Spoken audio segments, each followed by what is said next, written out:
Dewa aktif ya Dewa.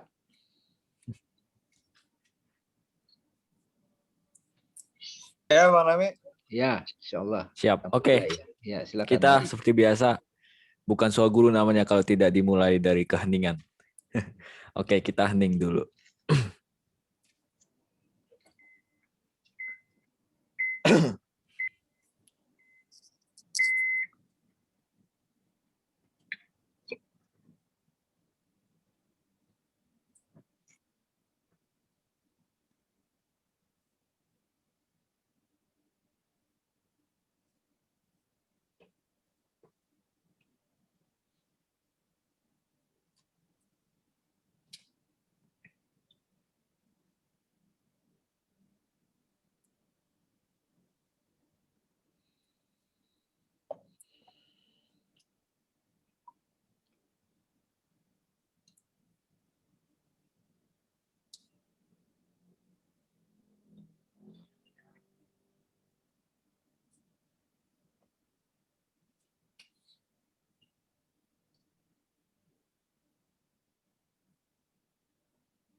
Al-Fatihah.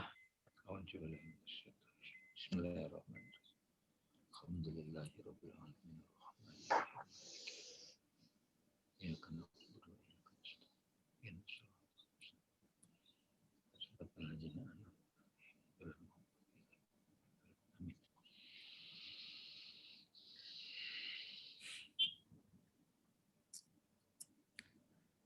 A'udzubillahi minasyaitonirrajim. Bismillahirrahmanirrahim. Assalamualaikum warahmatullahi wabarakatuh. Rabbi shrahli sadri wa yassirli amri wahlul 'uqdatam min lisani yafqahu qawli. Rabbi zidni ilman warzuqna fahman. Selamat malam semuanya. Ini Malam Bang Arif. Ini IG live lagi. Zoom meeting pertama di Ramadan tentang epistemologi. Semuanya udah pada buka kan? Ya.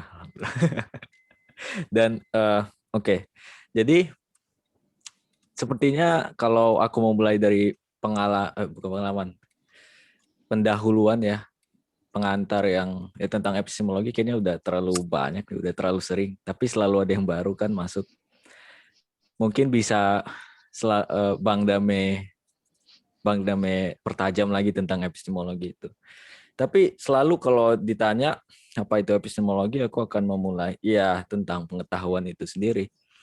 Kenapa? Karena epistemologi adalah bagian dari filosofi, dan filosofi kadang tidak menjawab pertanyaan, tidak memberi solusi, tapi mendefinisikan ulang pertanyaan-pertanyaan. Jadi wajar aja epistemologi tentang pengetahuan yang kadang terlewatkan oleh kita langsung straight to pengetahuan, oh iya ini pengetahuan nih, atau oh itu bukan pengetahuan. Tapi ya bagaimana aku mengetahui itu pengetahuan atau bukan pengetahuan? Bahkan apa ukurannya dia menjadi pengetahuan gitu. Mungkin kita berpikir ini kayak nggak ada relevansinya, tapi justru itu menjadi dasar untuk menjawab berbagai persoalan gitu kan. Persoalan kita menjawabnya dengan jawaban dengan sesuatu yang bersifat knowledge gitu kan. Tapi knowledge ini apa nature-nya gitu. Apa kodratnya, apa hakikatnya. Itu yang dipelajari di epistemologi gitu. Jadi Bang Dame maksudnya, Bang Dame, papaku kalau belum ada yang sadar. Oke. Arif Harahap kan? Oh, nggak ada sih namanya, namaku Swaguru di sini. Ada marga yang sama. Jadi ya Bang Dame bilang ke aku kasih pengantar untuk satu tema yang akan dibahas kali ini. Jadi ya temanya bisa dibilang ya kita akan membahas tentang status ilmu itu sendiri gitu. Ilmu itu ada apa aja sih maksudnya? Mungkin bukannya ini udah dibahas sebelumnya, tapi ini dari sisi yang berbeda, sisi yang mungkin lebih mendekati dengan keberadaan atau ontologi gitu. kalau aku bisa memberi pengantar ya, ini sebenarnya berawal dari hakikat knowledge itu tadi seperti yang aku bilang.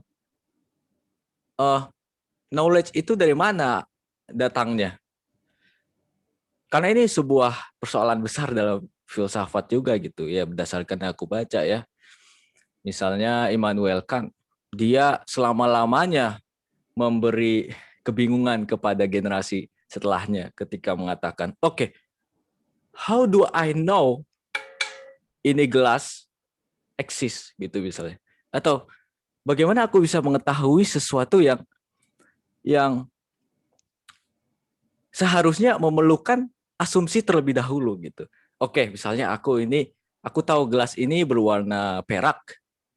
Tapi pengetahuanku tentang perak itu sendiri kan harus didasari oleh pengetahuanku tentang warna, tentang ruang, tentang ya kan, semuanya kita berada di dalam ruang, kita berada di dalam waktu gitu. Jadi bisa dibilang empirical knowledge itu hampir tidak mungkin. Ya, istilahnya kan a priori, a posteriori, sintetik, analitik gitu. Tapi itu nggak usah dipikirin lah. Karena nah, itu membuat bingung orang-orang filsuf gitu ya, aku baca ya. Tapi reaksinya adalah jangan-jangan dari awal kita salah memahami pengetahuan itu. Jangan-jangan pengetahuan bukan sebuah medium. Jangan-jangan sebenarnya tidak ada keterpisahan antara subjek dan objek. Ya kan? Gitu. Jadi kita selalu mengasumsikan bahwa pengetahuan itu ada subjek, ada objek, lalu pengetahuan itu adalah mediumnya gitu, medium kita mengetahui. Padahal itu kan harus ada asumsi dulu bahwa ada yang akan diketahui realitasnya gitu. Jadi ya, apa benar adanya medium? Jangan-jangan kita sebenarnya sadar tok gitu loh. Jadi aku mengetahui ini bukan tiba-tiba muncul, wah ada transfer informasi gitu loh, kebayang gak sih?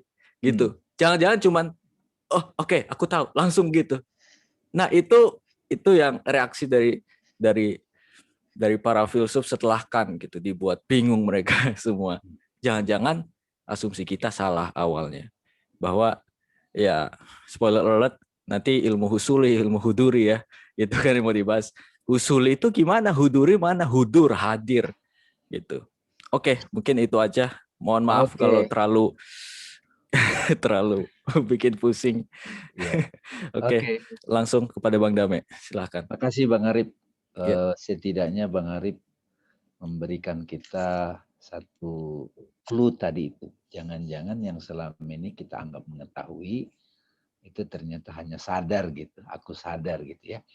Oke, terima kasih Bang Arif dan teman-teman. Bismillahirrahmanirrahim. Dengan nama Allah yang Maha Pengasih dan Penyayang. Assalamualaikum warahmatullahi wabarakatuh. Waalaikumsalam. Alhamdulillah, sahabat-sahabat sekalian yang hadir di sini bersyukur pada Allah. Malam ini kita adakan waktu untuk diskusi yang terkesan berat, sebetulnya simple gitu. Ketika kita memang sudah dibukakan gitu. Malam ini kita akan membahas epistemologi, ilmu tentang knowledge, tapi spesifik tentang ilmu huduri dan ilmu husuli. Saya bisa share screen Bang Arif? Bisa. Ya. Dewa, kalau kamu ngerti ini luar biasa nih Dewa ya. Di usia saya itu mempelajari ini belasan tahun. Kalau kamu ngerti malam ini ya luar biasa ini. Oke, jadi malam ini kita akan membahas tentang ilmu huduri dan ilmu husuli. Ilmu huduri itu bahasa Arab. Ya. Hudur, hadir. Knowledge by present gitu. Pengetahuan dengan hadir gitu. Dan ada ilmu husuli, knowledge by correspond, pengetahuan melalui perantara gitu, sederhananya begitu. Jadi Bu Aini ya, kalau bisa ngerti malam ini nih luar biasa nih. Kita katanya udah tahu Tuhan, jangan-jangan masih pakai perantara gitu kan. Kita katanya tahu setan, jangan-jangan katanya gitu ya. Kita katanya tahu teori Darwin itu ada manusia terbuat dari monyet. Jangan-jangan asumsi gitu loh. Nah, kita ingin memverifikasi pengetahuan kita itu mana yang betul-betul tidak diragukan lagi, mana yang bukan. Gitu ya. supaya kita jadi lebih objektif, lebih rendah hati ketika mengatakan saya masih belum tahu betul loh gitu. Nah, saya masih berasumsi loh gitu. Karena era digital sekarang ini banyak sekali informasi, lebih tepatnya belum tentu pengetahuan. Jadi banyak informasi kita dapat, tapi belum tentu pengetahuan yang betul-betul meyakinkan gitu ya. Nah, what is knowledge kan sederhana. Di pertemuan yang lalu Bang Arif itu kita bicara sebetulnya pikiran kita akan bertanya apa yang diketahui gitu ya. Ya kita sebut aja macam-macam. Saya tahu pohon, saya tahu api, saya tahu angin gitu kan. Yang memang tampak gitu ya. Nah itu kita sebut objek pengetahuan atau di Inggris kan the known. Jadi kita mudahkan aja bahasanya kan. Karena ketika diskusi pengetahuan harus ada bahasa. Saya menggunakan bahasa nih. Ya nanti di beberapa pertemuan kita akan bicara fungsi bahasa dalam menyampaikan pengetahuan. Fungsi bahasa. Nah, bahasa adalah perantara, ada simbol. Senyum itu bahasa Bu Aini. Ya kan? Muka cemburu itu tuh bahasa gitu. Verbal juga bahasa. Kode-kode juga bahasa gitu ya. Nah, tapi kita bahas dulu. Ketika bicara what is knowledge, terus pikiran kita langsung apa sih yang diketahui? Nah, yang diketahui ya segala hal yang diketahui kita sebut namanya the known. Ya. Nah, siapa yang mengetahui? Ya, of course yang mengetahui adalah subjek, yaitu the knower gitu ya. Nah, nanti pada satu ketika pengetahuan adalah, nah ini definisi nih Rip. Saat yang mengetahui atau subjek atau the knower mengalami yang diketahuinya. Nah, gitu ya. Ini kalimatnya ini pendek tapi itu butuh bertahun-tahun untuk sampai pada satu konklusi itu. Pengetahuan adalah saat yang mengetahui itu, berarti subjeknya, mengalami yang diketahuinya. Jadi saya tahu api saat saya yang mengetahui itu dibakar api. Oh, api itu membakar ya. Baru saya ngomong. Pada waktu saya ceritakan ke orang Mbak Aini, api itu panas loh. Oh iya. Nah, pengetahuan dia tentang api panas membakar bercahaya itu melalui Mbak Aini yang pernah terbakar. Jadi pakai perantara. Oh, saya udah tahu api loh, bahwa api itu panas. Kata siapa? Kata Bu Aini. Katanya. Itu namanya rentetan dari ilmu masih pakai korespon, perantara gitu loh. Tapi dia yang mengalami itu, sederhananya gitu Bang Arif.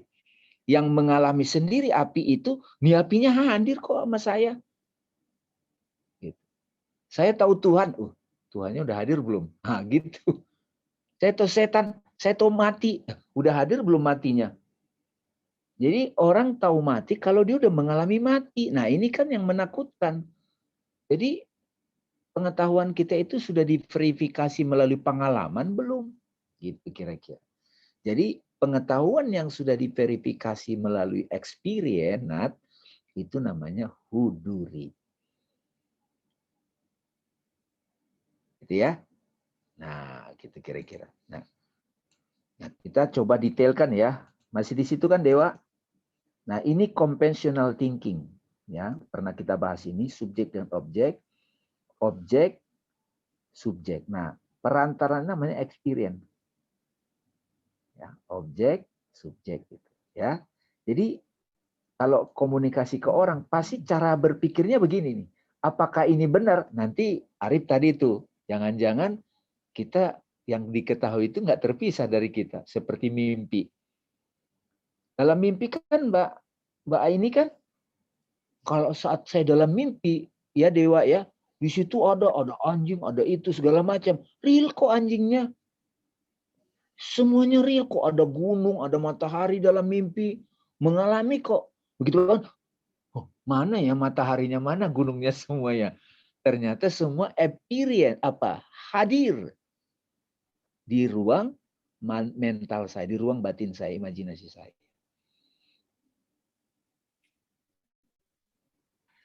Gitu ya. Nah, itu makanya sistem diskusi seperti ini kalau kita kaitkan dengan orang-orang suci, jadi filosofinya jadi nggak ribet Bang Arif. Saintis kan ribet gitu. Ya, gitu deh Pak ya. Terus ikutin dulu nih. Nah, knowledge by present adalah ilmu huduri. Aku yang mengetahui dan aku yang diketahui adalah realitas yang tunggal. Nanti saya kasih contoh. Nah, kalau ilmu husuli, subjek yang mengetahui dan objek yang diketahuinya terpisah. Nah, saya mau kasih contoh gambar-gambar gini biar lebih mudah ya.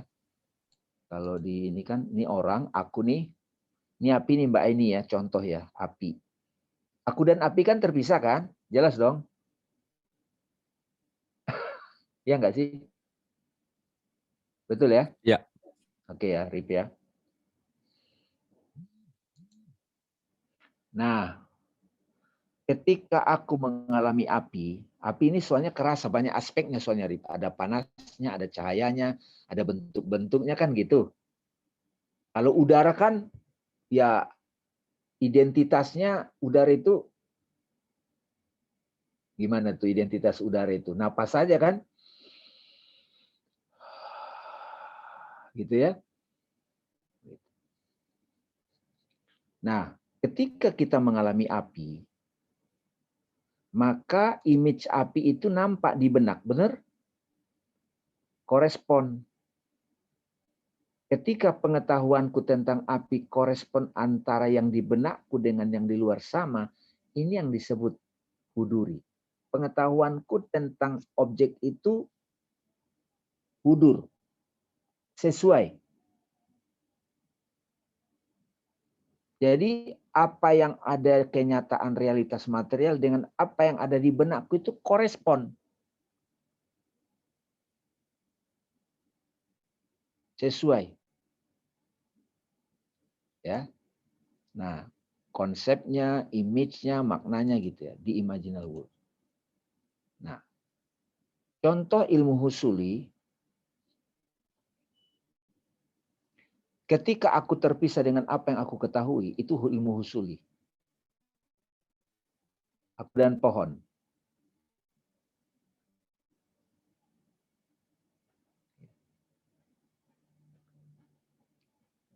Nah, aku sedih, aku tahu nggak sedih? Gitu Mbak ini, coba. Mbak ini coba, dibuka ininya. Ini. Ya Bang. Aku sedih. Sejauh mana aku tahu sedih? Karena saya sudah merasakan. Yes. Sedihnya hadir. Yes. Itu huduri. Ya, huduri. Knowledge. Ya. Huduri itu namanya ilmu huduri. Iya. Aku dan sedih itu tak terpisah. Objek sedih apa? Tidak di luar diriku kan? Ya, di dalam. Sebenarnya sementara tersebut di dalam. Oh gitu. Nanti pada momen tertentu nanti experience. Oke. Makanya banyak kalau di dalam kan kayak dimasukin. Dari luar dimasukin, iya nggak? Ini sampai detail begitu loh. Konotasinya Kayak ya. gini misalnya ya. Iya, kalau kata di dalam itu misalnya air nih. Nih, air. Kan dimasukin tuh dari luar kan? Tapi kalau aku sedih, sedihnya kan nggak dari luar. Aku marah. Marahnya kan nggak di luar. Atau kita abaikan aja, pengetahuan marah itu kayaknya nggak benar deh. Atau begitu. Tapi nyatanya ini jadi perbincangan sehari-hari kan? Saya mau sebetulnya simple kok diskusi malam ini. Mau membedakan antara status ilmu huduri sama ilmu husuli. Ilmu huduri, subjek dan objek nyatu. Ilmu husuli, misalnya nih, saya makan duren. Saya tahu dong duren itu. Kenapa? Saya ngalamin duren. Makanya duren yang saya alami itu tercetak rasanya, pengetahuannya di diri saya. Hadir kan? Melalui apa? Pengalaman. Itu namanya huduri. Dan waktu saya ceritakan ke orang, mukanya beda kan? Wah, enak banget. Nah, ketika seseorang mendengarkan penjelasan saya tentang duren, pengetahuan dia tentang duren itu belum huduri, itu husuli. Ada perantara. Iya, pakai perantara. Jadi, kata Bang Dani durennya begini gitu.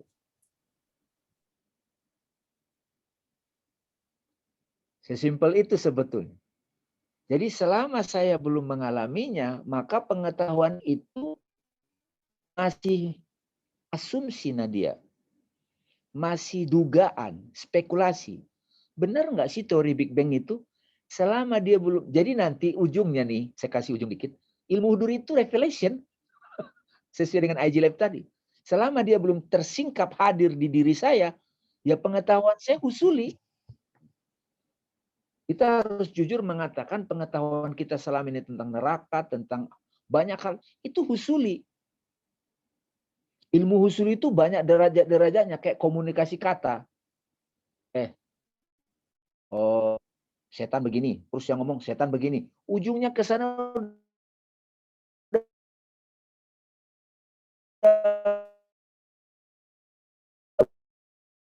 berubah apa yang sangat dangkal, dan itu dijadikan pegangan, dan itu dijadikan retorika, sehingga banyak orang demo, itu kafir tuh, jangan pilih tuh pemimpin kafir, kira-kira begitu nanti dampaknya. Jadi selama objek yang diketahui, sementara ini disebut objek, pengetahuan itu tidak hadir pada diri saya, dia masih husuli. Kalau dia sudah hadir, maka dia jadi huduri. Nah, kira-kira gitu ya. Nah, kalau ditanya misalnya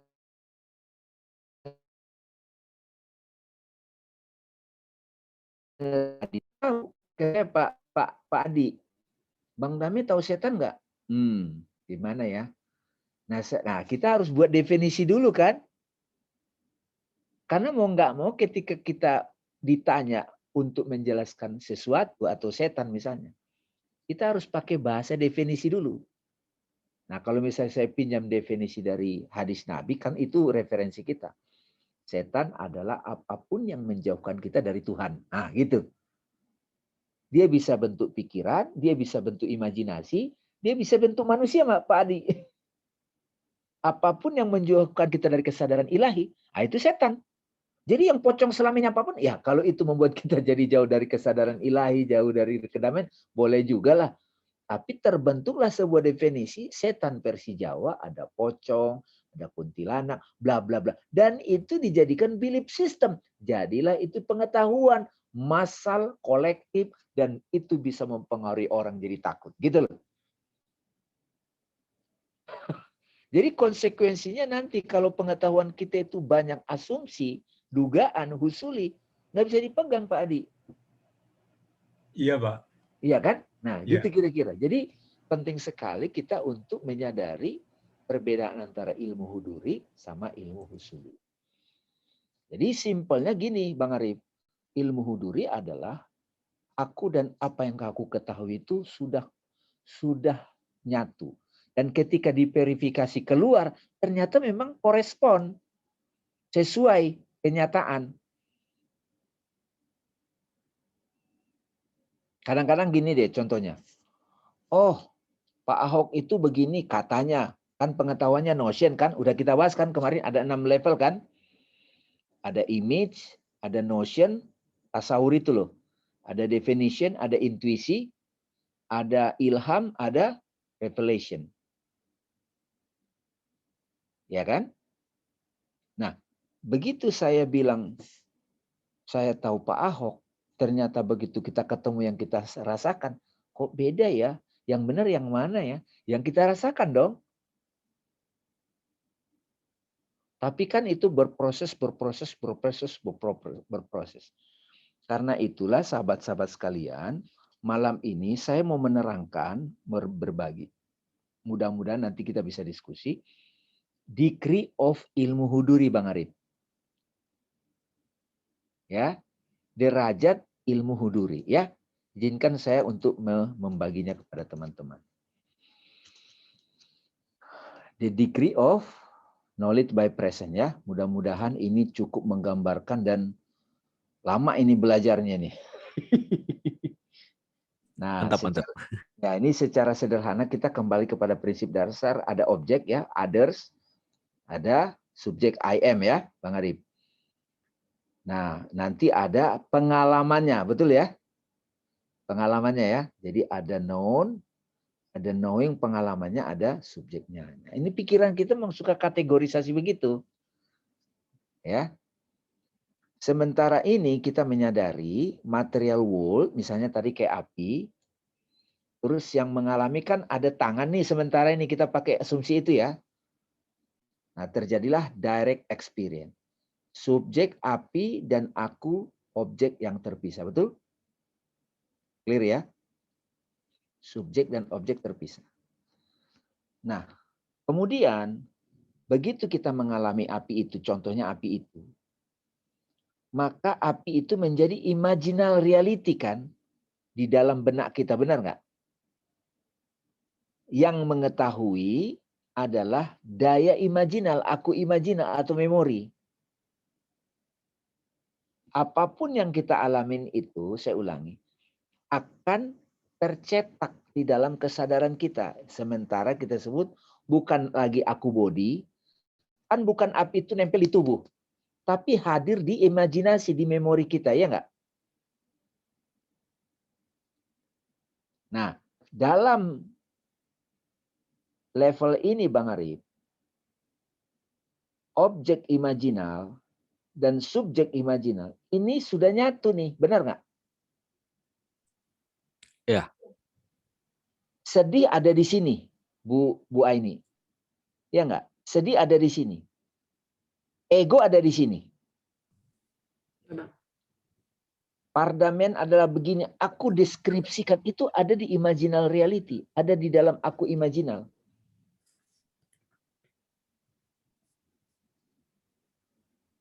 Nah, di level ini, apapun yang aku deskripsikan sebagai diriku, itu aku dan deskripsiku itu nyatu. Nah, naik lagi ke atas, intellectual world, aku intelektual. Nah, ini realitas apa nih aku intelektual ini? Ketika kita memahami ada pola di batin kita, itu disebut realitas intelektual.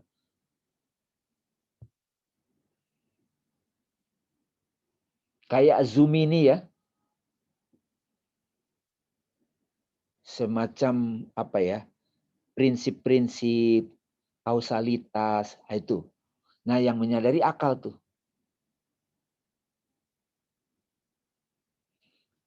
Nah, di sini subjek objek nyatu nggak Bang Arif? Ya. Nyatu, oke. Naik lagi ke atas, dikasih nama lagi, nama-nama. Ternyata nama-nama dan kolbi itu satu, Bang.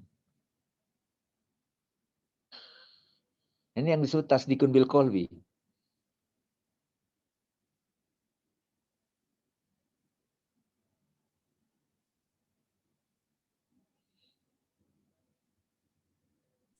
Oke. Ya.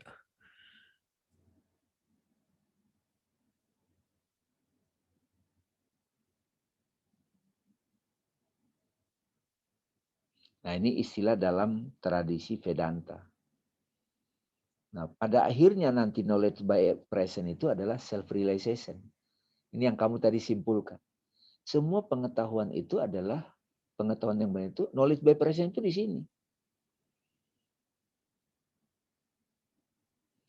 Jadi pada akhirnya nanti, ya kalau kita masuk ke wahyunya Bang Arif, ya sebetulnya mengetahui itu al-ilm.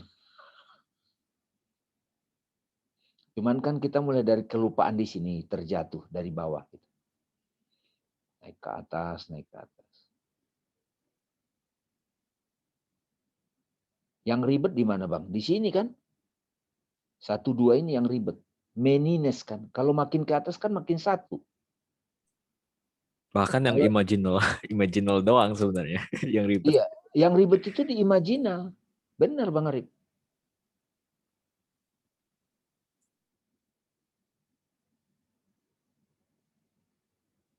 Nah, pada akhirnya pengetahuan itu apa? Stillness kan?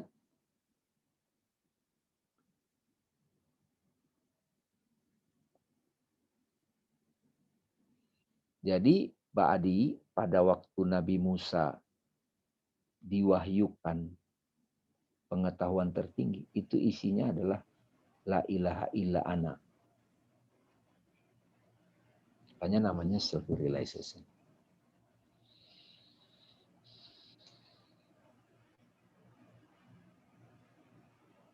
Nah, ya ini diskusinya yang penting. Tapi dari gambar ini kan nanti kita masuknya di mana ya? Kalau kita kaitkan dengan syahadat, teman-teman. Syahadat di sini asyhadu alla ilaha illallah. Jadi asyhadu alla ilaha illallah itu sebenarnya knowledge by present.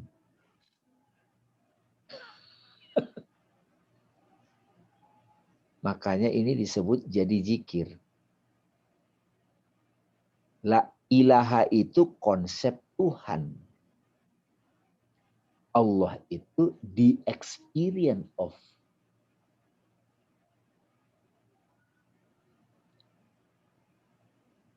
Nah, Muhammad Rasulullah-nya di sini semua, Bang Arif. Aku bersaksi, semua ini manifestasinya. Semua ini kan manifestasinya kan. Divine name, intellectual world, imaginal world, ini semua manifestasi.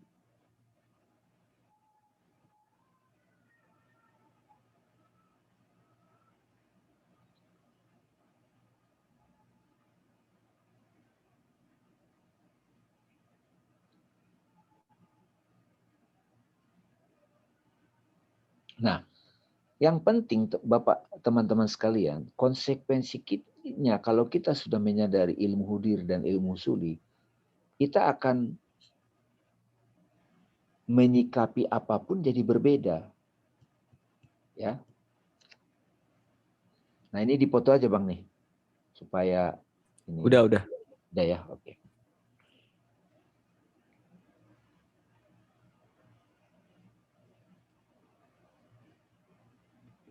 Oke, buka pertanyaan dulu. Langsung. Bang Nami, Ya, silakan. Dewa, iya. aku bukan bingung sih, lebih tepatnya aku justru tunggu. Mungkin pertanyaan pertama aku mungkin hati itu tadi di mana kalau hati itu? Kalau the knower hati itu yang disebutkan hati itu di mana? Imajinal. Silent.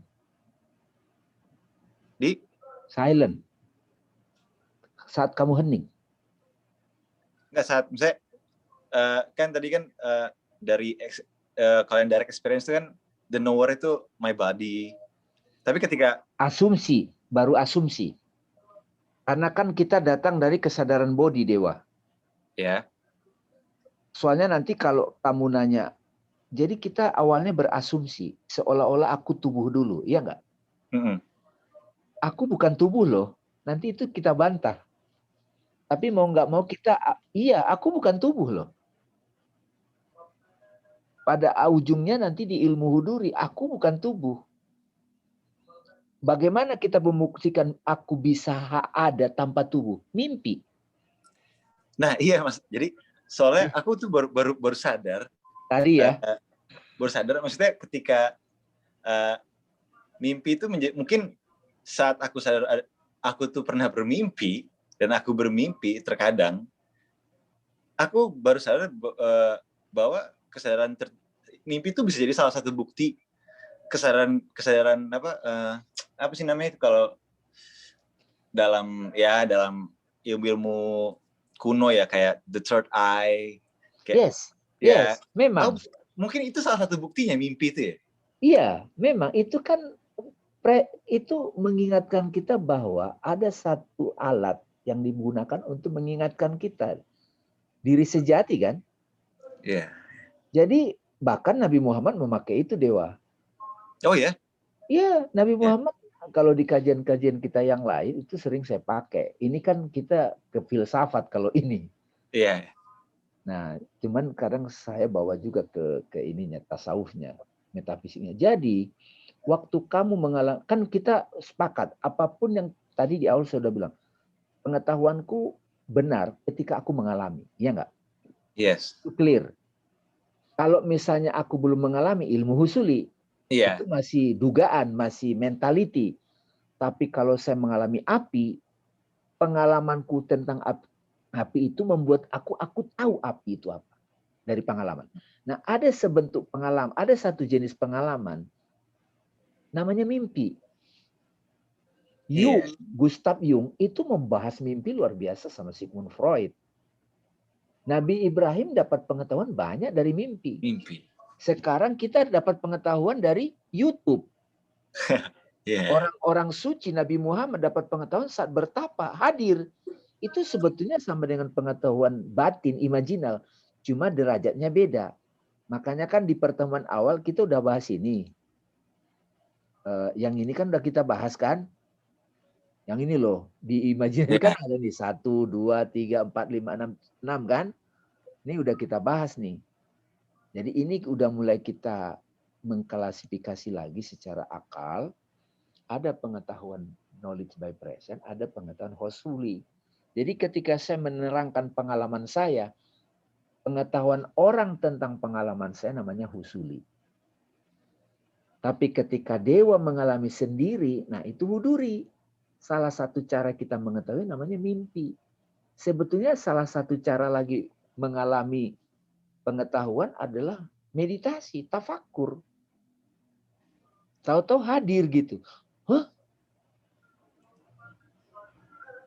Itu yang mengakses kolbu itu ya, hati itu. Iya.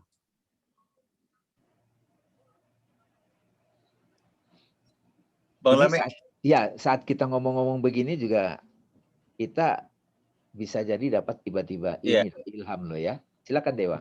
Berarti apakah aku bisa bilang ilmu yang saat itu sebelum yang baru aku sadari saat ini kalau mimpi adalah bukti dari the so-called virtual reality atau the third eye itu, aku bisa bilang itu huduri nggak?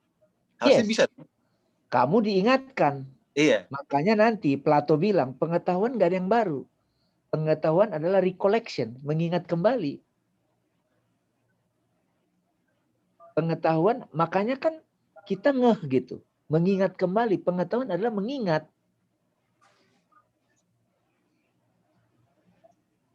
Tapi kita sudah, saya ulangi Dewa, saya ulangi lagi.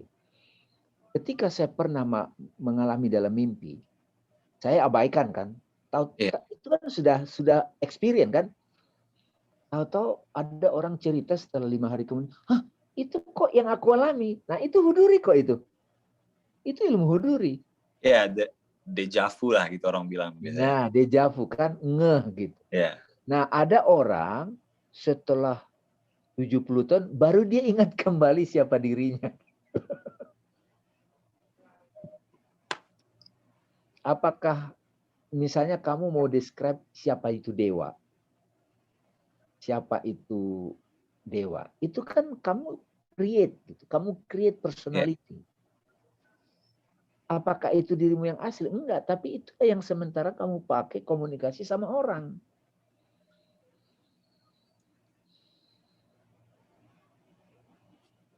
Oke, makasih Bang Name. Saya nggak nyangka sih umur saya segini baru nggak kalau saya punya ilmu itu selama itu. Memang ya. Saya sebenarnya mengalaminya itu padahal. Iya. Nah nanti Dewa, kamu juga nanti akan mulai paham yang dimaksud dengan seluruh semesta ada di dalamku gitu. Aku yang mana bukan aku yang person.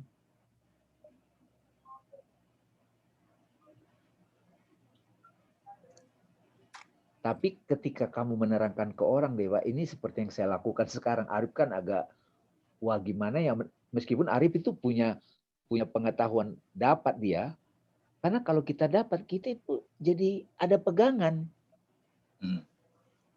Kan kita pinginkan pengetahuan kita itu bukan cuma gaya-gayaan, tapi jadi pegangan. Pengetahuan yang benar itu abadi, nggak bisa dirubah-rubah. Dia permanen.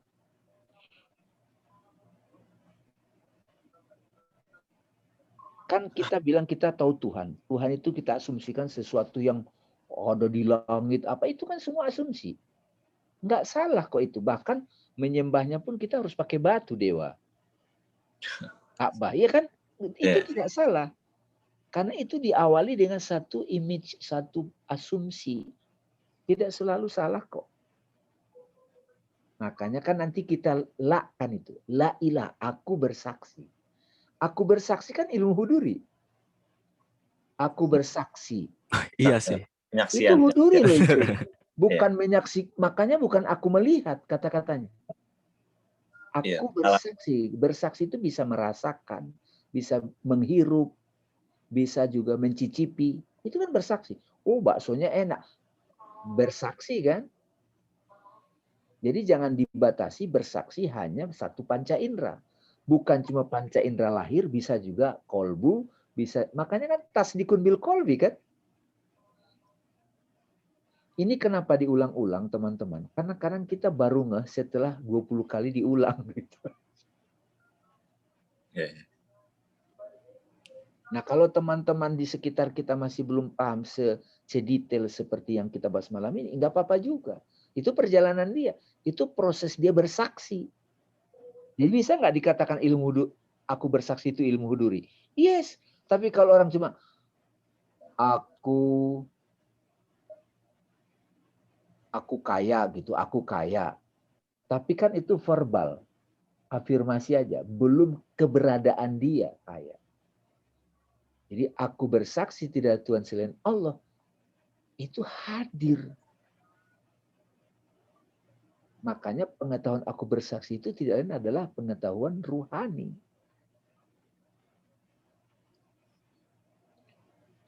Nah, cirinya orang kalau sudah bersaksi apa? Islam damai. Islam kan artinya damai.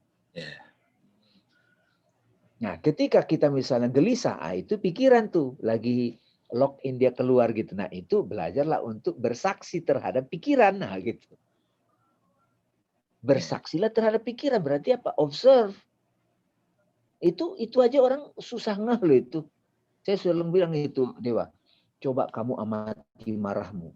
Gimana sih kok aku? Karena dia identikan aku dan marah. Ya memang benar sih. Tapi kan ada aku kesadaran tuh yang menyadari marah. Siapa ini aku kesadaran yang menyadari marah ini?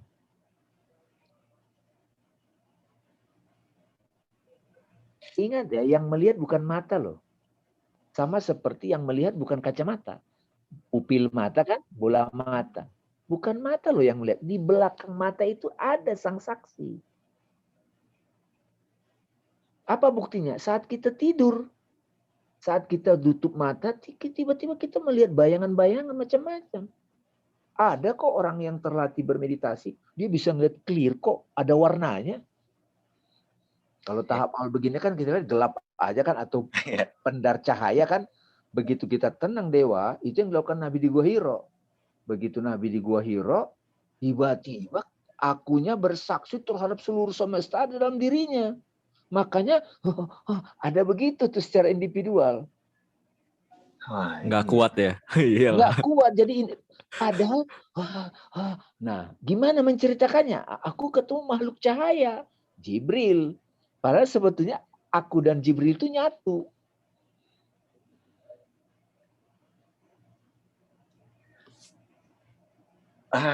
Jadi di situ kuncinya sebenarnya ya?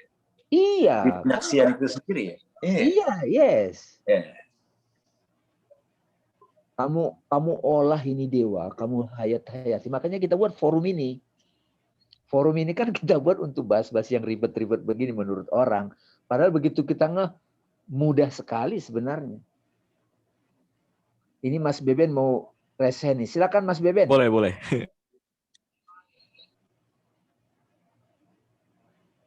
Halo Mas Beben. Jangan kepencet lagi. Ya, Mas Dame. Ya, resen tadi gimana? Nimbrung Mas. Saya masih di jalan nih.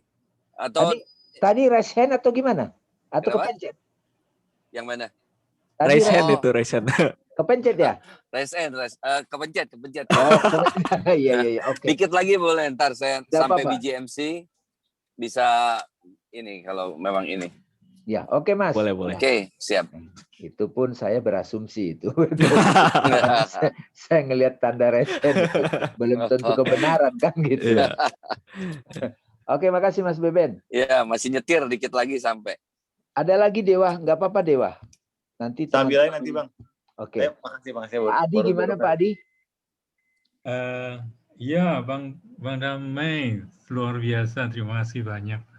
Ada satu pertanyaan yang mungkin biasa, yaitu tadi self apa namanya? Realization. Self realization itu di Maslow ada juga ya di puncaknya itu ya. Itu aktualisasi diri dia nyebutnya. Oh, aktualisasi itu Dia beda nyebut ya, rasanya beda. mirip. Kalau Mirip. aktualisasi dia, jadi self realization dulu, sadar diriku yang real, baru dia mengaktual. Nah, Maslow itu fokus kepada aktualisasinya.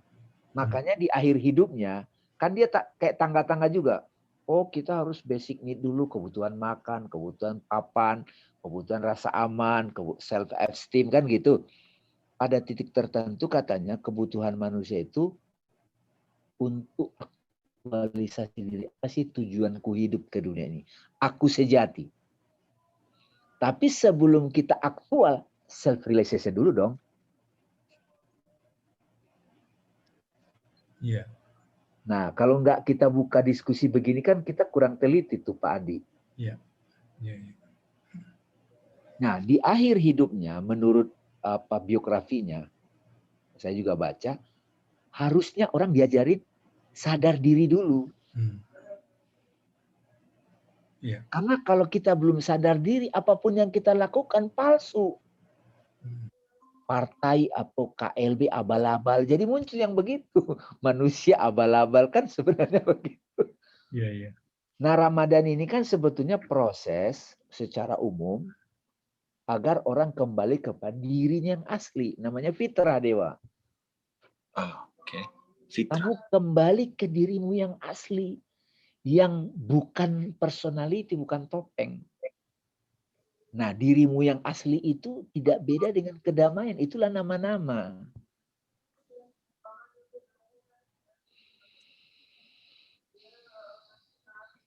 Lagi Pak Adi?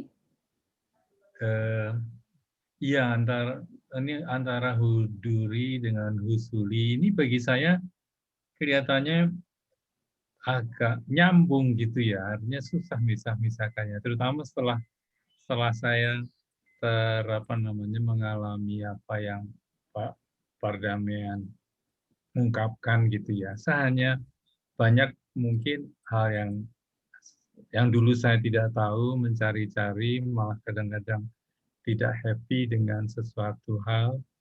Sekarang setelah mungkin karena akhirnya itu huduri ya, saya jadi nyaman saja gitu loh.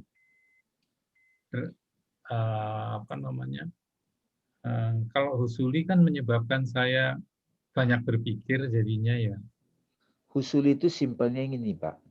Kalau saya biasanya kan coba buat bahasa yang real. Husuli itu ketika saya punya pengalaman terhadap api, kopi deh. Nih Pak nih. Saya kan minum kopi nih.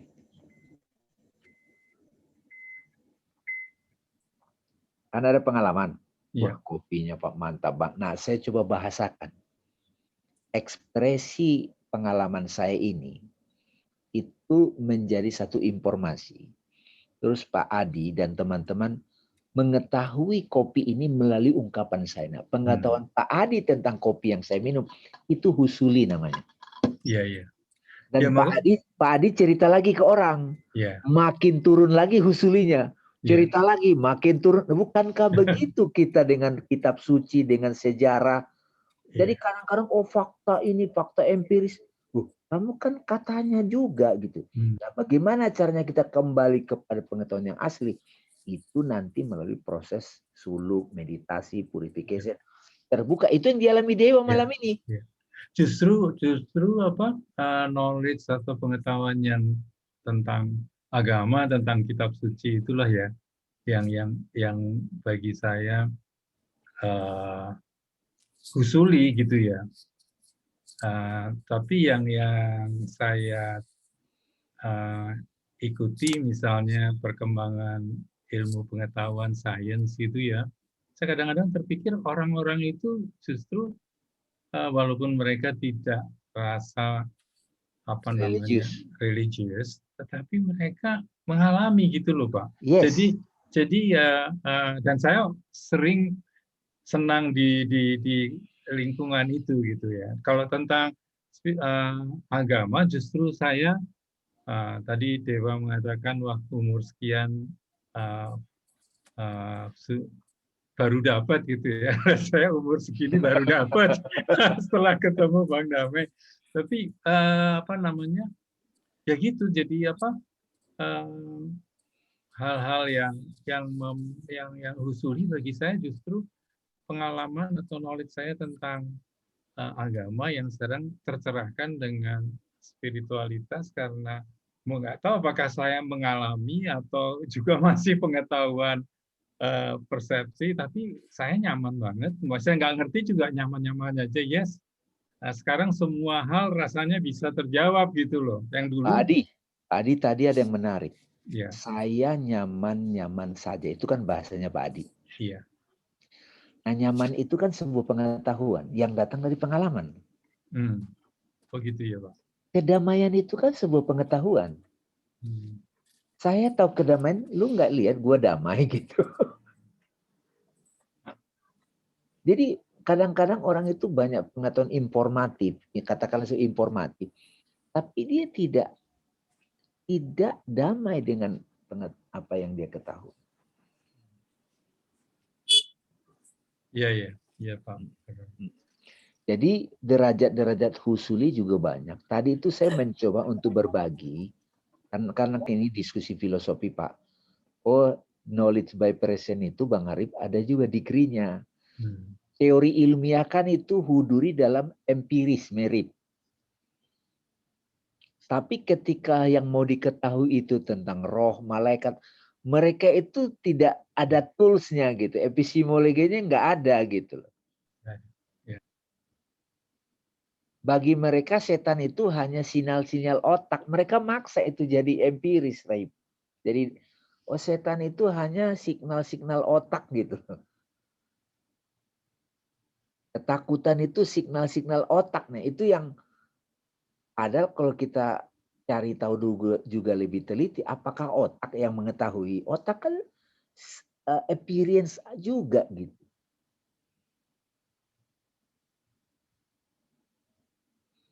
Nah, kadang-kadang lagi diskusi seperti ini teman-teman, tidak harus ada kesimpulan, oh ini yang paling benar. Enggak, tup dapat poin. Nah, besok diolah lagi, oh tup dapat poin gitu. Jadi nyaman-nyaman aja gitu Pak. Iya. Terima kasih Pak. Ya.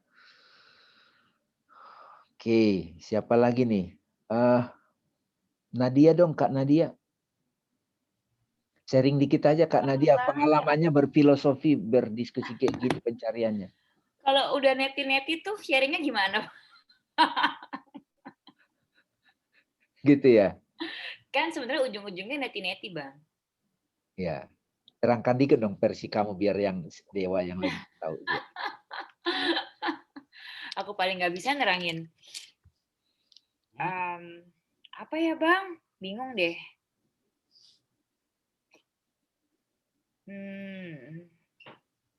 Tadi sih sebenarnya tertarik sama pertanyaannya Pak Adi, self realization sama self actualization. Kayaknya kalau actualization Maslow kan itu kan psikologi ya Bang ya. Dia lebih ke psikologis ya. Kalau self realization kan benar-benar suluk. Jadi dua-duanya tuh sebenarnya amat sangat berbeda. Tapi actualization yang Maslow punya itu sebenarnya dia lebih ke aktualisasi diri, yang tapi personal. Aktualisasi diri person, tapi sama sekali tidak menyentuh self realization di ruang lingkup suluk itu sebenarnya. Berarti beda banget kan? Jadi dua-duanya sebenarnya beda sekali sih, Pak Adi, beda sekali. Iya. Terima kasih banyak ya. Cuma itu dia. Nah, kalau yang self realization itu ya fitrah. Nah, itu tadi maksud aku neti-neti ya begitu, semuanya udah neti-neti aja. Baru neti itu kembali ke sang sekerta ya. Neti-neti itu bukan ini, bukan ini, bukan ini, bukan ini, la gitu. Tapi gini, Nat, ini menariknya kalau di forum ini kita mencoba mendeskripsikannya secara filosofis. Ya kan? Nah, karena memang akal kita itu tidak bisa paham kalau tidak ada urutan. Iya. Sequential, nggak bisa paham. Ya, time itu kan ada awal, ada tengah, ada akhir. Kalau kita langsung ke mimpi, awalnya apa? Appearance aja. Iya. Awalnya aku dewa, tahu-tahu muncul. Kan nggak ada kamu dalam mimpi dari bayi dulu. Nggak ada, tahu-tahu nongol aja gitu. Iya. Awalnya apa? Kesadaran. Iya. Nah, kesadaran itu apa? Itulah ilmu huduri, self-realization. Iya. Nah, ketika Maslow mengungkapkan self-actualization, itu mendekati sebetulnya. Tapi karena pendekatannya psikologi, aktualisasinya itu aku person. Iya.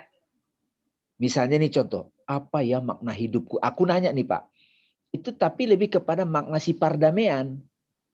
Tapi kalau self-realization Pak, si pardamaian itu adalah ekspresi sang aku Tuhan. Makanya lebih tepat kata-kata Yesus, imago Dei.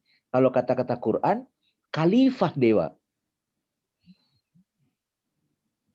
Jadi kita ini wakilnya gitu.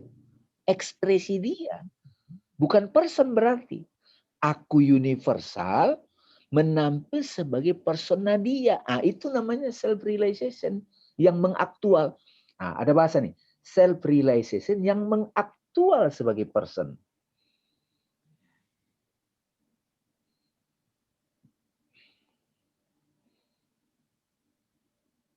Karena kalau self-realization mengaktual sebagai person, itu nggak ada ekspektasi. Oh, aku harus dipuji. Nggak ada gitu. Makanya self inquiry itu menjadi Sangat titik penting. awal Sangat untuk penting. semua hal ya. Iya, Tanpa itu kita jadi kemana-mana gitu kan. Yes. Iya, Aduh, senang iya. banget saya dengerin Pak Iya. Andi. Iya, Makasih emang. promonya.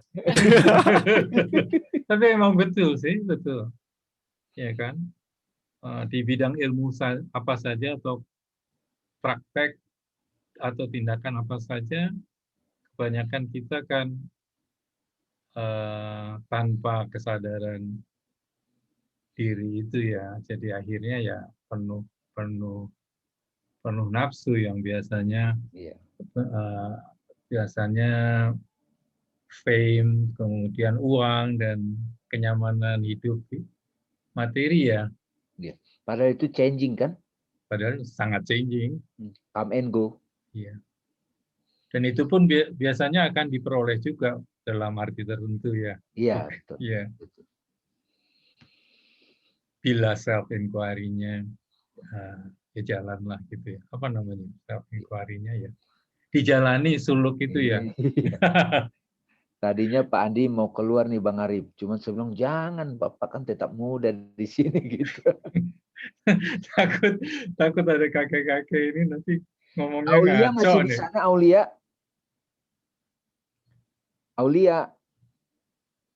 Iya. Aulia, coba kamu berpendapat versi kamu aja, coba. Tentang apa? Yang tadi yang kita bahas.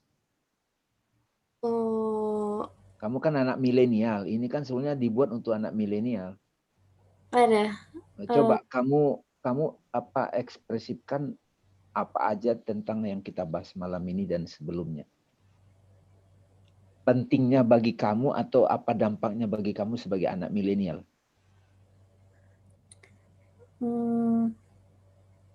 Summary dikit bisa? Ya, summary dikit ya. Bang Arif, summarize.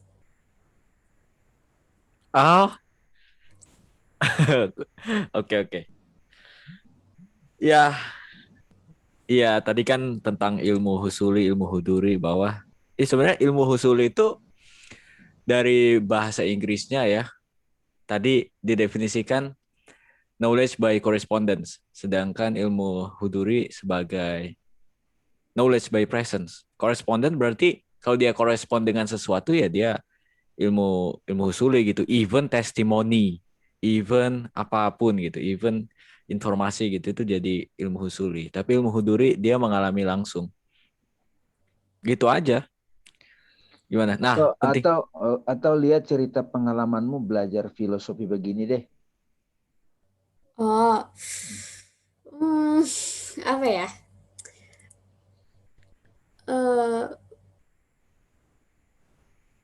Atau kasus-kasus Kasus yang sangat sebenarnya banyak apa? sih kasusnya tapi. Contoh betapa menyelamatkannya.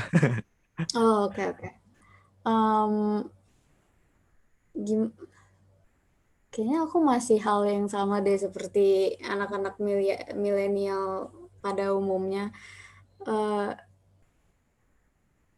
aku mungkin nggak ngerasain ya dulu gitu, tapi anak-anak milenial sekarang itu kan kita tuh sangat kayak apa sih, memikirkan opini orang lain tentang diri kita gitu kan, tentang apa, haruskah kita act like this gitu. Pokoknya kita pingin tuh eh, apa yang kita tampilkan itu bisa dihargai orang lain, tapi at the same time kita tuh kayak apa sih, orang-orang tuh anak-anak zaman sekarang tuh bilangnya kayak be yourself atau gimana, tapi mereka tuh kayak masih ada perdebatan antara memuaskan opini orang lain dan apa namanya sih, ya be yourself, yang bahkan itu juga sebenarnya salah satu persona mereka doang kan.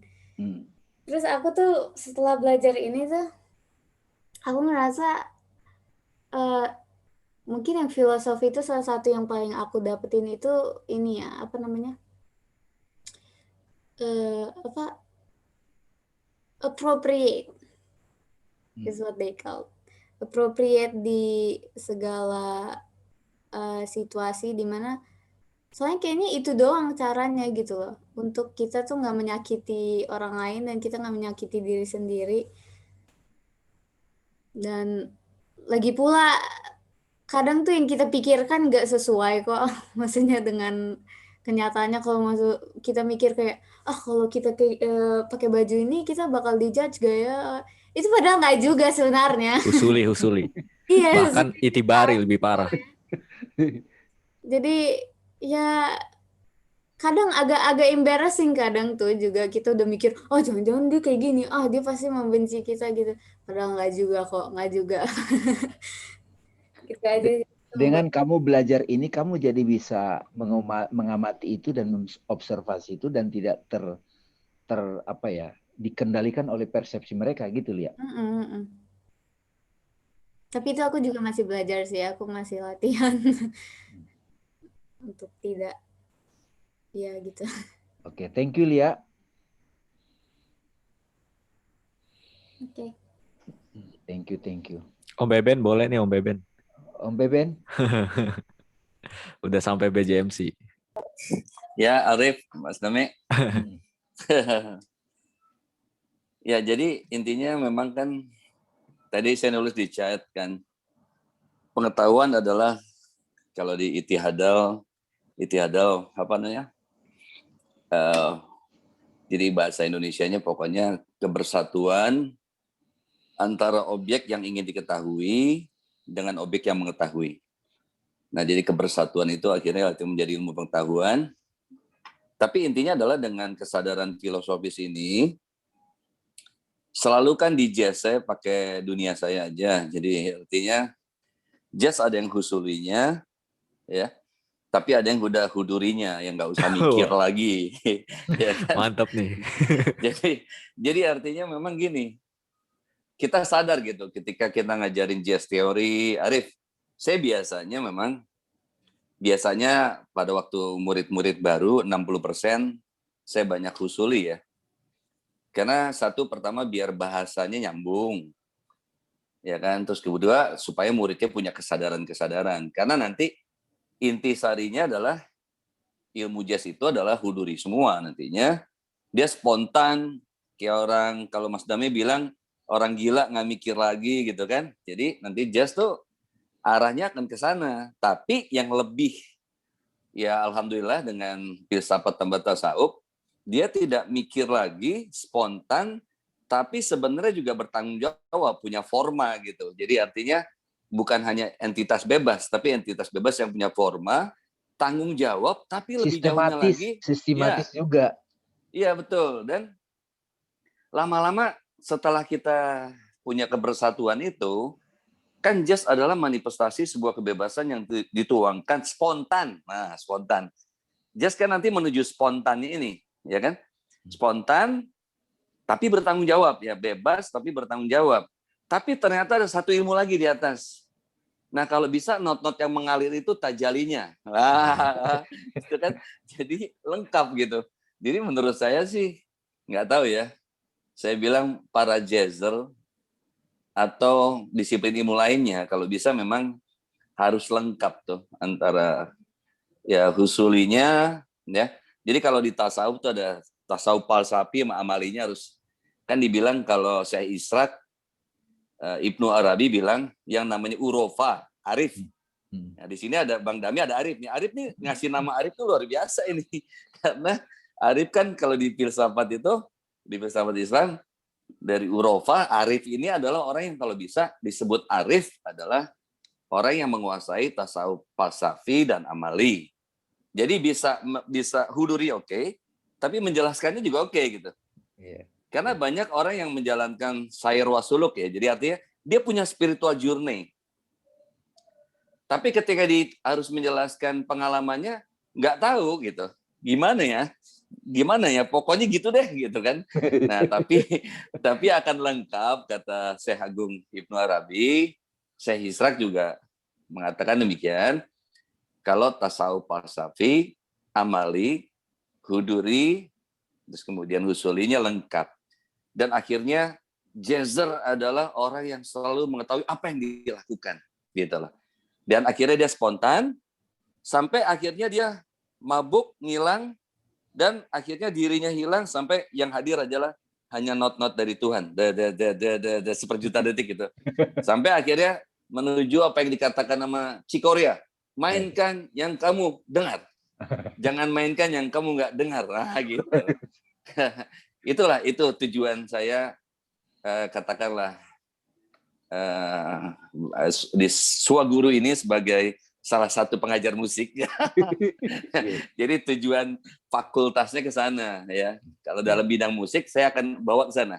Tapi sejatinya bukan musik aja. Ya musik hanya satu kendaraan ya. Kendaraan karena Allah tuh Maha Jezi. Jadi biarlah aku Hasan Utama, aku harta karun terpendam. Aku ingin ditemukan. Temukan aku lewat yoga. Temukan aku lewat apa? Misalnya lewat science. Temukan aku lewat jazz. Ayo temuin, silakan. Aku nggak bikin sama, kata Allah. Karena Allah juga Maha Jazz, ya kan? Kalau sama nggak jazz, ya. Kira-kira aja taman dari saya. Terima kasih Mas Beben, terima kasih banyak. Nah kita minta juga nih Kak Nadia nih, bagaimana pengalamannya dalam yoga, ya kan? Itu mirip juga itu. Jadi kalau dia sudah huduri, kehidupannya sudah jadi yogi kan, namanya yogi. Kalau tadi arif, urafa itu arif gitu. Namanya kan yogi. Nah pada waktu dia membagi ilmunya, seorang yogi sejati itu kan hanya dia pakai teori juga kan, Nat? Coba gimana ya dalam perspektif yoga? Thank you Bang.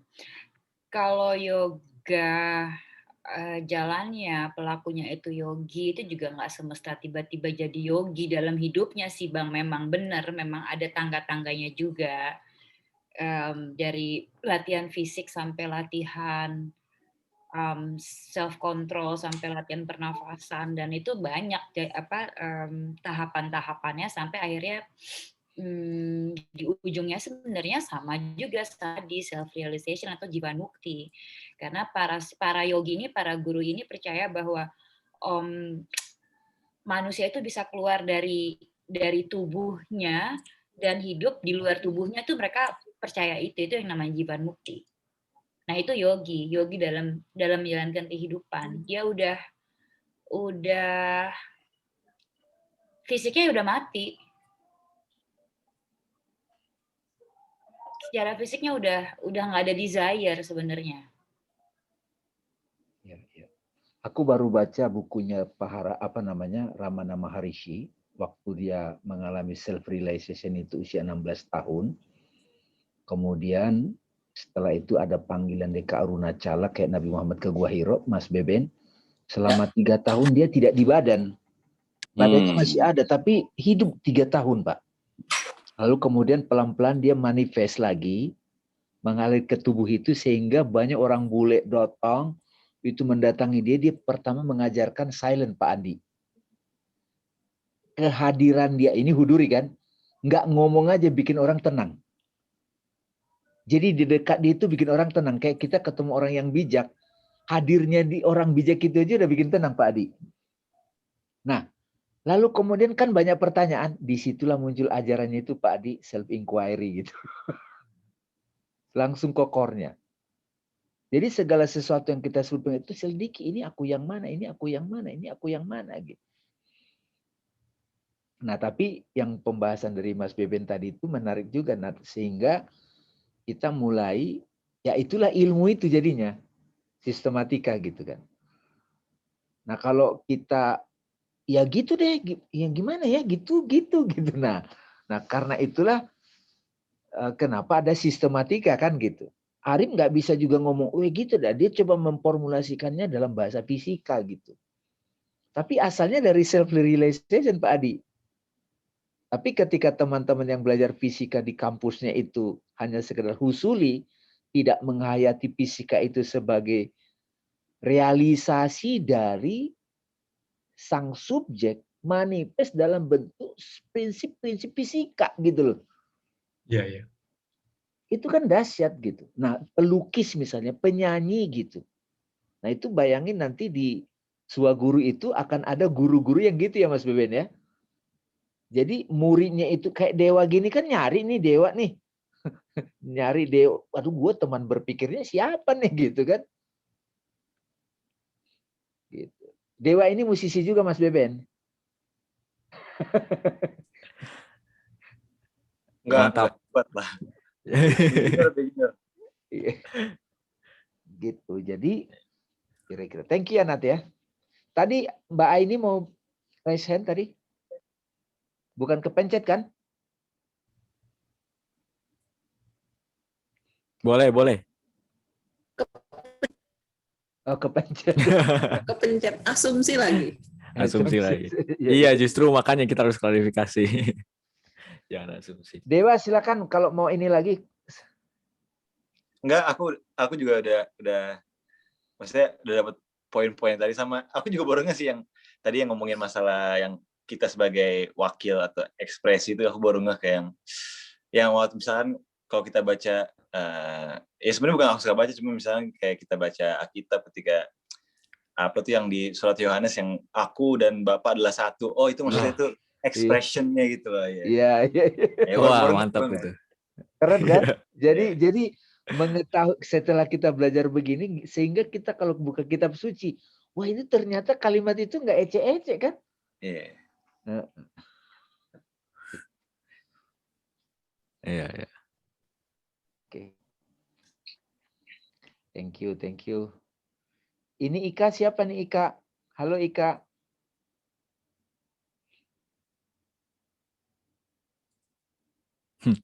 Menyimak aja kayaknya. Menyimak, oke. Oh, Beben keluar.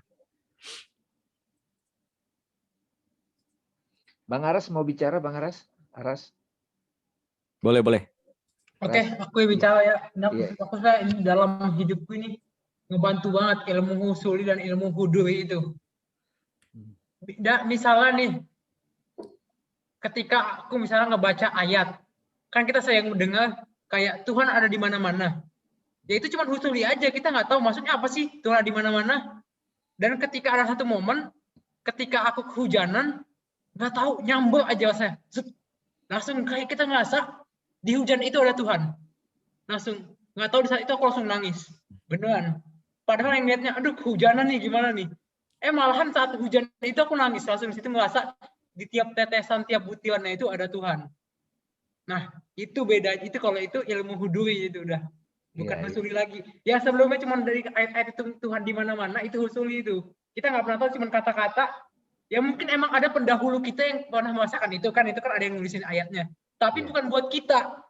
Belum. Masih sekedar husuli aja. Tapi ketika sudah merasakan, udah itu udah huduri. Dan itu kalau aku ingat-ingat ya, perasaan saat itu enak banget itu. Itu saat-saat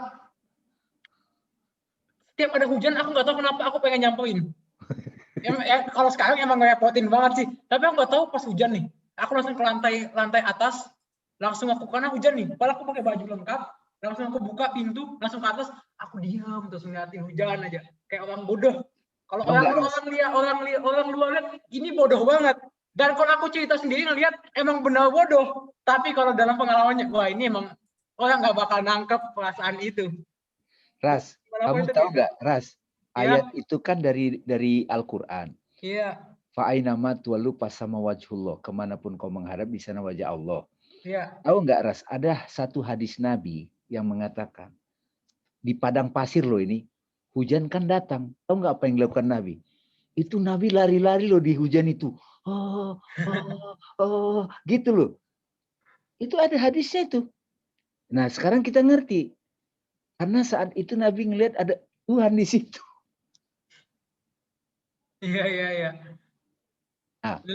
Dan aku apa lanjutnya? Nah, pada waktu ada Qori bilang, Fa'ainama tuwallu fasama wajhullah, misalnya selesaikan, keluar kata-kata kan biasanya, Shadaqallahul azim. Kan sering kita dengar tuh. Itu artinya apa? Wah, itu benar tuh.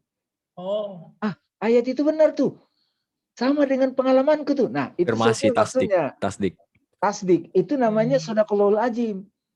Sebetulnya yang dimaksud Ramadan itu orang dapat nuzulul Quran, itu sebetulnya dia dapat pengalaman, tiba-tiba ada seorang ustadz atau seorang guru ngomong ayat itu, itu tuh, saya nggak tahu cara ngomongnya, nah itu ayatnya itu tuh, nah gitu kira-kira. Iya, benar-benar. Saya nggak bisa ngomongin. Nah, apa yang keluar dari apa yang ada di Quran itu sebetulnya semua ilmu huduri. Tapi pada waktu kita mendengarkannya setelah 1000 Iya, pas tahun, kita baca itu husuli buat kita. Iya. Sampai kita merasakannya lah istilahnya kan. Terus aku juga benar banget, aku suka juga tuh yang kata Dewa yang bagusan. Karena aku telat tuh, aku nggak dengar yang istilah-istilah sebelumnya. Aku pernah baca quote dan aku suka banget quote ini. Misalnya kan aku nama Aras. Nah, dalam quote-nya, I am not Aras. I am God playing Aras. Itu ada orang yang ngomongin quote itu, tapi itu pakai nama dia ya. Atau ada musisi juga tuh, aku pernah ini, misalnya aku bukanlah musisi, tapi aku adalah God yang bermain sebagai musisi gitu. Nah, itu ya. Itu aku suka banget quote itu. Oke. Ya, alhamdulillah ya. Sudah. Itu Pak Andi ya. Terima kasih banyak nih. Mas Beban mau nambahin lagi? Ya, sebenarnya intinya pertama bersyukur dulu ya kita berada di lingkungan ini, lingkungan yang luar biasa digerakkan hatinya untuk selalu positif. Terus aja ikro, Mas. Kalau saya hanya berpikir, karena pada saat berjalan itu akan terbuka lagi misteri-misteri ya. Misteri-misteri yang kita pikir rasanya sekarang seperti cukup, tapi ternyata masih banyak hal yang begitu banyak hal yang harus kita ketahui. Dan saya khususnya untuk yang generasi muda itu syukurilah kemudaan kalian gitu. Karena memang dengan kemudaan itu tuh kalau saya berpikir Arif, Dewa, aduh luar biasa banget kalian. Sebegini nih seusia sekarang udah dapat ilmu seperti itu luar biasa. Jadi itu ada sesuatu amanah yang Allah titipkan pada kalian ya. Jadi terus aja tuh yang sudah dijalani sekarang jalanin, tapi kemudian jangan cepat puas, terus ikro. Syukur-syukur ya entah membaca kajian-kajian terus aja. Karena terus juga jangan lupa tuh kalau ini lebih anjuran pribadi ya. Dalemin bahasa Arab gitu misalnya. Karena ternyata saya tuh kalau saya kan pesantrennya badminton ya. Jadi lagi remaja sampai kuliah tuh di asrama atlet ya. Tapi nggak apa-apa, itu jalan Tuhan juga untuk seperti ya orang punya jalannya masing-masing. Tapi kalau ada waktu tuh karena banyak banget ilmu yang dahsyat belum diterjemahkan Inggrisnya. Ya banyak sekali ilmu-ilmu rahasia kehidupan yang entah itu sastra, entah itu filsafat dan lain-lain yang belum diterjemahkan semua dalam bahasa Inggris, banyak masih di dalam bahasa Arab dan Parsi. Jadi itu lebih kepada anjuran kepada sahabat muda ya, sahabat spiritual muda yang saya belum sempat gali lakukan untuk hal itu tuh. Walaupun bahasa adalah sebenarnya alat ya. Tapi dari situlah kita bisa menambah pengetahuan-pengetahuan gitu lah. Nah, tapi memang keadilan Tuhan lah adalah terletak pada spiritual journey. Jadi walaupun katakanlah secara husuli, secara apa, Arif sudah melakukan banyak hal, tapi itulah yang membuat kita harus tetap pede, karena kedekatan Tuhan bukan terletak pada profesor S2, S3, S4, tapi masing-masing akan, kan makanya dibilang ini nih, saya suka ini, ya, yang dekat tuh bukan yang paling kaya, paling pintar, yang takwa gitu loh, ya. Ini maknanya dalam. Jadi kadang-kadang kalau ukurannya adalah ilmu semata itu, aduh gila, Arif udah kayak gini, harus gini gitu, kayaknya kita kayak mau balik ke belakang gitu. Tapi udahlah, kita cari akhirnya ikhlas, kiri doaan, dan insya Allah Nobel yang Mas Dami sering bilang, kemuliaan dan segala macam. Dalam keberadaan kita yang apapun itu, pasti Allah punya maksud. Allah punya maksud kenapa kalian harus dapat ilmu di awal. Kenapa saya dengan Mas Adi ya tadi ya, katakanlah di usia Pak Adi ya, di usia 50-an, kalau saya 54 70-an sekarang. itu, 70-an lebih dahsyat lagi itu. Semangat Mas Adi. Ya jadi udahlah, pokoknya Tuhan selalu tahu yang terbaik untuk kita. Yang penting setelah kita terbuka kolbu entah 20, 30, 70 itu bukan masalah ya kan.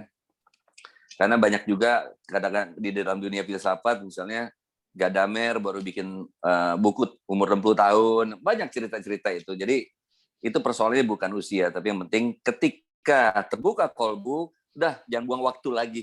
Nah, gitu aja.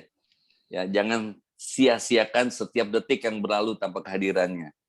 Dan ingat apa Rit, kuat saya Rit, yang lagi di BJMC, jangan tidur sebelum dapat ilmu minimal satu hari. Siap. Jangan tidur. Itu satu tuh udah minim banget Rit. Minim banget itu. Udah minim banget, tapi jangan sampai tidur sebelum dapat ilmu minimal sehari. Sayang banget karena saya makin menyadari bahwa sayang banget kalau orang yang terlalu menyia-nyiakan hidupnya untuk hal yang berguna, itu sayang banget. Itulah karena kita selalu harus al-harakah, al-jauhar, kita harus terus berjalan menyempurna ya kepada substansi yang maksimal. Untuk apa? Untuk bekal hidup di dimensi alam berikutnya. Karena ketika jiwa ini menyempurna, terurai, ruh nggak pernah mati. Dan kita dengan bekal-bekal yang sampai akhir itu, itulah kita akan menjalani dimensi kehidupan selanjutnya yang lebih semua. Yang indah bisa lebih indah, ya, dan semuanya lebih. Nah, kita harus siap untuk menghadapi itu. Sekian, Mas Dame. Waduh, makasih banyak Mas Ruben. Terima kasih. Luar biasa malam ini. Luar biasa. Terima kasih ya. Alhamdulillah. Saya kira malam ini cukup sekian dulu. Kalau kita teruskan nanti sahur bareng nanti kita di sini. Qiyamul Lail. Iya, luar biasa. Dan ini udah mau bubar. Oh, ada YouTube-nya nanti. Ada rekamannya Mas Hairul. Ada rekamannya. Siap. Ya. Jadi salam kenal yang belum kenal ya. Mas Hairul dari Tegal tuh Mas. Waduh, luar biasa. Salam kenal. Mari kita ketemu di rumah Goa, Bang Dame. Iya, Pak Adi, ini luar biasa. Tanggal 25 insya Allah. 25 nanti ada kita mau bikin acara di rumah Goa. Dewa dia kalau bisa ikut ya. Ya, insya Allah. Di mana sih itu ruang Goa itu? Rumah Goa itu di Bintaro. Oh, di Ciputat Dewa. Oh, ya, Ciputat. Dekat. Jadi bisa gini. Bisa gini Dewa, bisa parkir, ada stasiun Jurangmangu, tahu nggak? Stasiun kereta api Jurangmangu. Enggak tahu. Nah, kalau tahu, parkir di situ, jalan kaki sampai. Yang nomor 2, parkir di pinggir jalannya tuh. UPN ya, itu Rit ya? Ya, Ari belum pernah ya, ada universitas UPN. Tapi tahu Jurangmangunya. Nanti saya share itulah, Sherlock lah, saya Sherlock. Siap, gampang. Pokoknya seru lah di sana itu. Oke, itu luar biasa. Terima kasih ya, sahabat-sahabat sekalian. Pak Adi, ini kita 4 generasi nih kayaknya nih. Luar biasa. Makanya Pak Adi jangan nggak ikut aja kan. Oh, harus wajib itu sumber inspirasi saya Pak Adi. Terima kasih sekali. Ya, biasa. Oke, Mas Ruben, terima kasih. Sama-sama. Terima kasih banyak. Bang Arif, silakan ditutup versi kamu kan hostnya. Oke. Bagi yang bergabung, maaf banget nih udah selesai. Tapi bisa tonton rekamannya di YouTube. Ketikanya Swaguru itu ada kok. Setidaknya di websiteku paling atas ya, nggak tahu kenapa. Karena subscribe kali ya. Bisa gitu. Kalau aku bisa menyimpulkan, kayaknya semakin jelas ya seiring berjalannya kita diskusi ini, bahwa oposisi tentang pengalaman dan pengetahuan itu ternyata sekedar oposisi ilusi gitu. Jadi tidak benar-benar ada oposisinya. Mereka ternyata berjalan sejalin gitu, pengetahuan dan pengalaman. Karena kalau bagiku ya itu sebuah permasalahan besar dulu. Itu sampai pertanyaan-pertanyaan yang aku berikan ke Bang Dame gitu selalu terkait aku pengetahuan dulu apa pengalaman dulu nih gitu. Jadi kayak susah gitu. Tapi sekarang semakin belajar, tidak ada oposisi, tidak ada yang saling berlawanan darinya gitu. Jadi yang bisa aku tarik kesimpulannya dari sini, ilmu husuli dan ilmu huduri ditekankan juga oleh Om Beben. Nggak tahu, mungkin teman-teman ada yang tidak setuju, koreksi saya aja. Tapi jazz adalah ketika kita tahu apa yang kita lakukan, berarti ada ilmu di situ kan, gitu. Jadi kalau kita baru dapat lagi juga tadi ya, dan karena memang kayaknya salah satu bentuk pengalaman Sodaqallahul Azim itu tadi barusan yang terjadi itu, bahwa sebenarnya nuzulul Quran itu ya, ini interpretasiku aja. Nuzulul Quran itu ternyata sebuah aksi kita mensodaqallahul azimkan sesuatu gitu kan. Oh, ini bener nih. Oh, ini udah pengalamanku gitu. Jadi ya itulah ilmu hudur, ilmu asli. Terus aku mungkin bisa dibilang menantang, bukan menentang ya. Tentang tadi kan dijelaskan di awal-awal, iblis itu, setan itu adalah yang menjauhi kita dari Tuhan gitu. Nah, terus kalau kita tidak tahu arti setan itu, tapi kita merasa sesuatu menjauhi kita dari setan, menjauhi kita dari Tuhan, apakah kita mengetahui setan itu gitu? Jadi intinya gini, kita punya pengalaman tapi nggak ada pengetahuannya gitu. Apakah kita benar-benar tahu? Itu setidaknya bagiku ya, itu yang ku dapat banget sekarang, bahwa sebenarnya pengetahuan dan pengalaman itu saling terjalin. Jangan hanya kita pengetahuan tidak ada pengalaman, tapi pengalaman juga harus ada pengetahuan gitu. Gitu sih. Karena dari pembicaraanku dengan Bang Dame ya, bisa tonton di live IG tentang guru, pentingnya guru. Aku nanya, gimana kalau ada orang yang sudah punya pencerahan tapi dia tidak mau membagikannya? Kata Bang Dame, oh no, itu berarti bukan guru gitu. Itu dia niscaya membagikannya karena dia sudah menjadi instrumen sang absolut Tuhan untuk membagikan itu. Jadi, dan cara membagikannya pun sistematis yang bisa dimengerti oleh orang-orang biasa, orang-orang awam gitu. Jadi itu sintesisnya menurutku. Bisa dibilang kalau tidak ada pengetahuan, kalau tidak ada pengalaman, pengetahuan jadi omong kosong. Kalau ada pengalaman tanpa pengetahuan, kayaknya omongannya dilebih-lebihkan gitu sih menurutku. Ya. Itu aja. Jadi dua-duanya penting. Ya. Itu aja bagi. Iya. Makasih, kita foto dulu. Oke. Ya. Yang bersedia membuka kamera boleh. Kak Nadia senyum dulu. Oke. Silakan, siapa yang mau tuh, Bang Arif? Ya, ada lagi yang mau buka kamera, silakan, aku hitung 10. 1, 2, 3, 4, 5, 6, 7, 8, 9, 10. Oke, kalau gitu. Cheers teman-teman. Belum. Ini baru mau difoto nih. 1, 2, 3. Oke. Yap.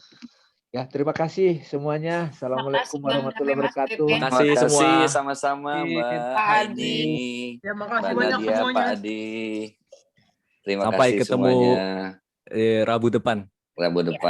Dan yang mau ikut IG live besok. Dan tanggal 25 ya? Oh ya, itu nanti. Bang Ame. Bang. Ya. Bang, aku kenapa nggak diajak? Ya, iya ajak ikut, nanti kan diundang. Otomatis. Otomatis diundang. Yang ada di sini otomatis. Otomatis. Iya, udah Itu udah udah nggak huduri dipusing. lah, udah huduri lah. Wah, Udah huduri, nggak usah diomongin lagi yang di sini.